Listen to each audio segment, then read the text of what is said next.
औज़ुबिल्लाहिमिनश्शैतानिर्रजीम बिस्मिल्लाहिर्रहमानिर्रहीम। सही बुखारी हदीस नंबर 3201। अब्दुल्ला बिन उमर रज़ियल्लाहु अन्हु ने बयान किया, वो नबी करीम सल्लल्लाहु अलैहि वसल्लम से नकल करते थे कि आप सल्लल्लाहु अलैहि वसल्लम ने फरमाया कि सूरज और चांद में किसी की मोतोहियात की वजह से ग्रहण नहीं लगता, बल्कि ये अल्लाह ताला की निशानियों में से एक निशानी है, इसलिए जब तुम उनको देखो तो नमाज पढ़ा करो। सही बुखारी हदीस नंबर 3202। अब्दुल्ला बिन अब्बास रज़ियल्लाहु अन्हु ने बयान किया कि नबी करीम सल्लल्लाहु अलैहि वसल्लम ने फरमाया, सूरज और चांद अल्लाह ताला की निशानियों में से दो निशानियां हैं, किसी की मोतोहियात से इनमें ग्रहण नहीं लगता, इसलिए जब तुम ग्रहण देखो तो अल्लाह की याद में लग जाया करो। सही बुखारी हदीस नंबर 3203। आयशा सिद्दीक़ा रज़ियल्लाहु अन्हा ने खबर दी कि जिस दिन सूरज ग्रहण लगा तो रसूल अल्लाह सल्लल्लाहु अलैहि वसल्लम मुसल्ले पर खड़े हुए, अल्लाहु अकबर कहा और बड़ी देर तक किरात करते रहे। फिर आप सल्लल्लाहु अलैहि वसल्लम ने रुकू किया, एक बहुत लंबा रुकू, फिर सर उठाकर समी अल्लाहु लिमन हमिदा कहा और पहले की तरह खड़े हो गए। इस क़ियाम में भी लंबी किरात की, अगरचे पहली किरात से कम थी, और फिर रुकू में चले गए और देर तक रुकू में रहे, अगरचे पहले रुकू से ये कम था। इसके बाद सजदा किया, एक लंबा सजदा। दूसरी रकत में भी आप सल्लल्लाहु अलैहि वसल्लम ने इसी तरह किया और इसके बाद सलाम फेरा तो सूरज साफ हो चुका था।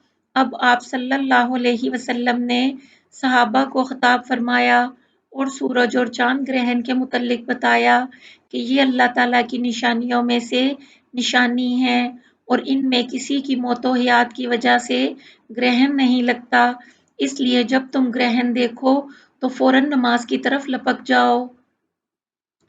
सही बुखारी हदीस नंबर 3204। अबू मसऊद अंसारी रज़ियल्लाहु अन्हु ने बयान किया कि रसूल अल्लाह सल्लल्लाहु अलैहि वसल्लम ने फरमाया, सूरज और चांद में किसी की मौत या हयात पर ग्रहण नहीं लगता, बल्कि ये अल्लाह की निशानियों में से निशानी है, इसलिए जब तुम उनमें ग्रहण देखो तो नमाज पढ़ो। सही बुखारी हदीस नंबर 3205। इब्ने अब्बास रज़ियल्लाहु अन्हु ने कि नबी करीम सल्लल्लाहु अलैहि वसल्लम ने फरमाया, बिस सबा बादे सबा मशरकी हवा के ज़रिए मेरी मदद की गई और कौमे आद दबूर मगरबी हवा से हलाक कर दी गई। सही बुखारी हदीस नंबर 3206। आयशा रज़ियल्लाहु अन्हा ने बयान किया कि जब नबी करीम सल्लल्लाहु अलैहि वसल्लम अब्र का कोई ऐसा टुकड़ा देखते जिससे बारिश की उम्मीद होती तो आप कभी आगे आते, कभी पीछे जाते, कभी घर के अंदर तशरीफ लाते, कभी बाहर आ जाते और चेहरे मुबारक का रंग बदल जाता, लेकिन जब बारिश होने लगती तो फिर ये कैफियत बाकी ना रहती। एक मर्तबा आयशा रज़ियल्लाहु अन्हा ने इसके मुतल्लिक आपसे पूछा तो आप सल्लल्लाहु अलैहि वसल्लम ने फरमाया, मैं नहीं जानता, मुमकिन है ये बादल भी वैसा ही हो जिसके बारे में कौमे आद ने कहा था जब उन्होंने बादल को अपनी वादियों की तरफ आते देखा था, आखिर आयत तक कि उनके लिए रहमत का बादल आया है, हालांकि वो अज़ाब का बादल था। सही बुखारी हदीस नंबर 3207।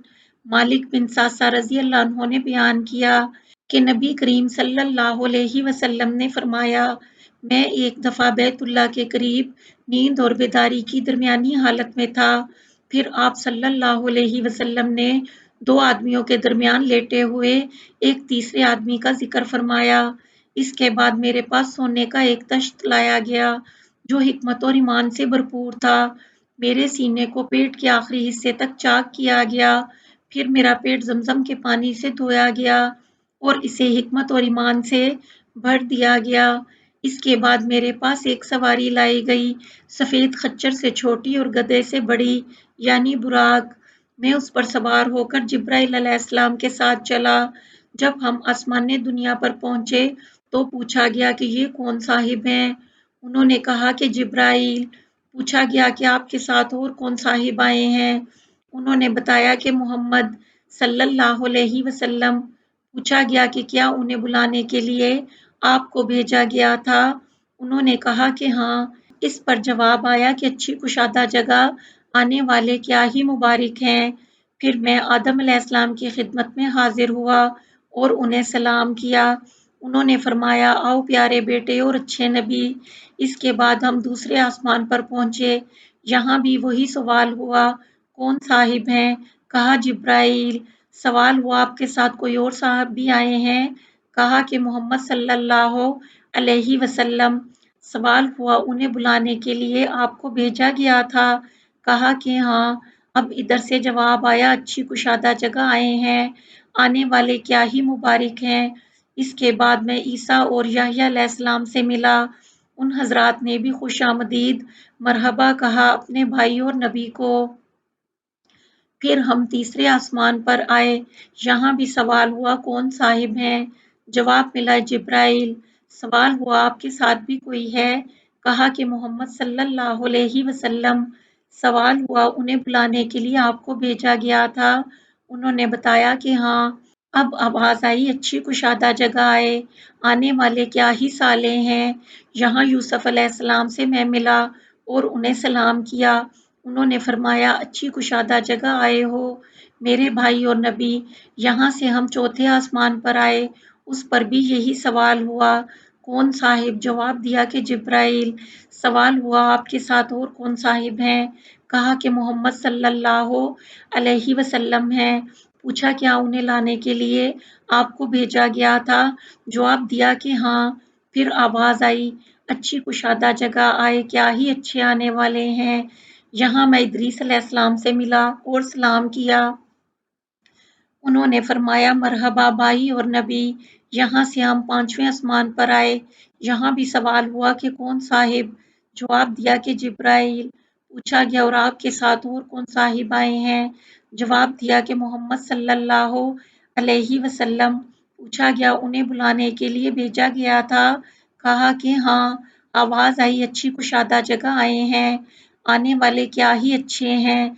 यहाँ हम हारून अलैहिस्सलाम से मिले और मैंने उन्हें सलाम किया। उन्होंने फरमाया, मुबारक मेरे भाई और नबी, तुम अच्छी कुशादा जगह आए। यहाँ से हम छठे आसमान पर आए। यहाँ भी सवाल हुआ, कौन साहिब? जवाब दिया कि जिब्राइल। पूछा गया, आपके साथ और भी कोई हैं? कहा कि हाँ, मोहम्मद सल्लल्लाहु अलैहि वसल्लम हैं। पूछा गया, क्या उन्हें बुलाया गया था? कहा हाँ। कहा, अच्छी कुशादा जगह आए हैं, अच्छे आने वाले हैं। यहाँ मैं मूसा अलैहिस्सलाम से मिला और उन्हें सलाम किया। उन्होंने फरमाया, मेरे भाई और नबी, अच्छी कुशादा जगह आए। जब मैं वहां से आगे बढ़ने लगा तो वो रोने लगे। किसी ने पूछा, बुजुर्गवार आप क्यों रो रहे हैं? उन्होंने फरमाया कि ए अल्लाह, ये नौजवान जिसे मेरे बाद नबूवत दी गई, इसकी उम्मत में से जन्नत में दाखिल होने वाले मेरी उम्मत के जन्नत में दाखिल होने वाले लोगों से ज्यादा होंगे। इसके बाद हम सातवें आसमान पर आए। यहाँ भी सवाल हुआ कि कौन साहिब हैं? जवाब दिया कि जिब्राइल। सवाल हुआ कि कोई साहिब आपके साथ भी हैं? जवाब दिया कि मोहम्मद सल्लल्लाहु अलैहि वसल्लम। पूछा, उन्हें बुलाने के लिए आपको भेजा गया था? मरहबा, अच्छे आने वाले। यहाँ मैं इब्राहीम अलैहिस्सलाम से मिला और उन्हें सलाम किया। उन्होंने फरमाया, मेरे बेटे और नबी, मुबारक अच्छी कुशादा जगह आए हो। इसके बाद मुझे बैतुल मामूर दिखाया गया। मैंने जिब्राइल अलैहिस्सलाम से इसके बारे में पूछा तो उन्होंने बतलाया कि ये बैतुल मामूर है। इसमें 70,000 फरिश्ते रोजाना नमाज पढ़ते हैं और एक मर्तबा पढ़कर जो इससे निकल जाता है तो फिर कभी दाखिल नहीं होता। और मुझे सिदरतुल मुंतहा भी दिखाया गया। उसके फल ऐसे थे जैसे मकाम हिजर के मटके होते हैं और पत्ते ऐसे थे जैसे हाथी के कान। उसकी जड़ से 4 नहरें निकलती थीं। 2 नहरें तो बातनी थीं और 2 ज़ाहिरी। मैंने जिब्राइल अलैहिस्सलाम से पूछा तो उन्होंने बताया कि जो 2 बातनी नहरें हैं वो तो जन्नत में हैं और 2 ज़ाहिरी नहरें दुनिया में नील और फरात हैं। इसके बाद मुझ पर 50 वक्त की नमाजें फ़र्ज की गईं। मैं जब वापस हुआ और मूसा अलैहिस्सलाम से मिला तो उन्होंने पूछा कि क्या करके आए हो? میں نے عرض کیا کہ 50 نمازیں مجھ پر فرض کی گئی ہیں۔ انہوں نے فرمایا کہ انسانوں کو میں تم سے زیادہ جانتا ہوں، بنی اسرائیل کا مجھے بڑا تجربہ ہو چکا ہے، تمہاری امت بھی اتنی نمازوں کی طاقت نہیں رکھتی، اس لیے اپنے رب کی بارگاہ میں دوبارہ حاضری دو اور کچھ تخفیف کی درخواست کرو۔ میں واپس ہوا تو اللہ تعالیٰ نے نمازیں 40 وقت کی کر دیں۔ پھر بھی موسیٰ علیہ السلام اپنی بات یعنی تخفیف کرانے پر مصر رہے۔ اس مرتبہ 30 وقت کی رہ گئیں، پھر انہوں نے وہی فرمایا، اور اس مرتبہ بارگاہ رب العزت میں میری درخواست کی پیشی پر اللہ تعالیٰ نے انہیں 10 کر دیا۔ میں جب موسیٰ علیہ السلام کے پاس آیا تو اب بھی انہوں نے کم کرانے کے لیے اپنا اصرار جاری رکھا، اور اس مرتبہ اللہ تعالیٰ نے 5 وقت کی کر دیں۔ اب موسیٰ علیہ السلام سے ملا تو انہوں نے پھر دریافت فرمایا کہ کیا ہوا؟ میں نے کہا کہ اللہ تعالیٰ نے 5 کر دی ہیں۔ اس مرتبہ بھی انہوں نے کم کرانے کا اصرار کیا۔ میں نے کہا کہ اب تو میں اللہ کے سپرد کر چکا۔ پھر آواز آئی، میں نے اپنا فریضہ 5 نمازوں کا جاری کر دیا، اپنے بندوں پر تخفیف کر چکا، اور میں ایک نیکی کا بدلہ 10 گنا دیتا ہوں۔ صحیح بخاری حدیث نمبر 3208۔ عبداللہ رضی اللہ عنہ نے بیان کیا کہ ہم سے صادق المصدوق رسول اللہ صلی اللہ علیہ وسلم نے بیان فرمایا اور فرمایا کہ تمہاری پیدائش کی تیاری تمہاری ماں کے پیٹ میں 40 دنوں تک نطفے کی صورت میں کی جاتی ہے، اتنے ہی دنوں تک پھر ایک بستہ خون کی صورت میں اختیار کیے رہتا ہے، اور پھر وہ اتنے ہی دنوں تک ایک مضغہ گوشت رہتا ہے۔ اس کے بعد اللہ تعالیٰ ایک فرشتہ بھیجتا ہے اور اسے 4 باتوں کے لکھنے کا حکم دیتا ہے۔ اس سے کہا جاتا ہے کہ اس کے عمل، اس کا رزق، اس کی مدت زندگی اور یہ کہ بد ہے یا نیک لکھ لے۔ اب اس نطفے میں روح ڈالی جاتی ہے۔ یاد رکھ، ایک شخص زندگی بھر نیک عمل کرتا رہتا ہے، اور جب جنت اور اس کے درمیان صرف ایک ہاتھ کا فاصلہ رہ جاتا ہے تو اس کی تقدیر سامنے آ جاتی ہے اور دوزخ والوں کے عمل شروع کر دیتا ہے۔ اسی طرح ایک شخص زندگی بھر برے کام کرتا رہتا ہے، اور جب دوزخ اور اس کے درمیان صرف ایک ہاتھ کا فاصلہ رہ جاتا ہے تو اس کی تقدیر غالب آ جاتی ہے اور جنت والوں کے کام شروع کر دیتا ہے۔ صحیح بخاری حدیث نمبر 3209۔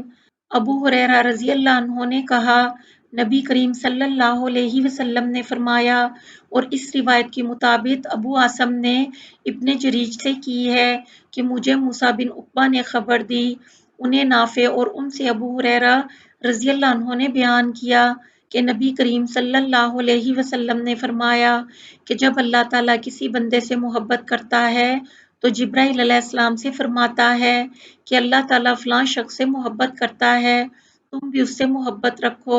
چنانچہ جبرائیل علیہ السلام بھی اس سے محبت رکھنے لگتے ہیں۔ پھر جبرائیل علیہ السلام تمام اہل آسمان کو پکار دیتے ہیں کہ اللہ تعالیٰ فلاں شخص سے محبت رکھتا ہے، اس لیے تم سب لوگ اس سے محبت رکھو۔ چنانچہ تمام آسمان والے اس سے محبت رکھنے لگتے ہیں، اس کے بعد روئے زمین والے بھی اس کو مقبول سمجھتے ہیں۔ صحیح بخاری حدیث نمبر 3210۔ عائشہ صدیقہ رضی اللہ عنہ نے بیان کیا کہ انہوں نے نبی کریم صلی اللہ علیہ وسلم سے سنا، آپ صلی اللہ علیہ وسلم نے فرمایا تھا، فرشتے عنان میں اترتے ہیں، اور عنان سے مراد بادل ہیں۔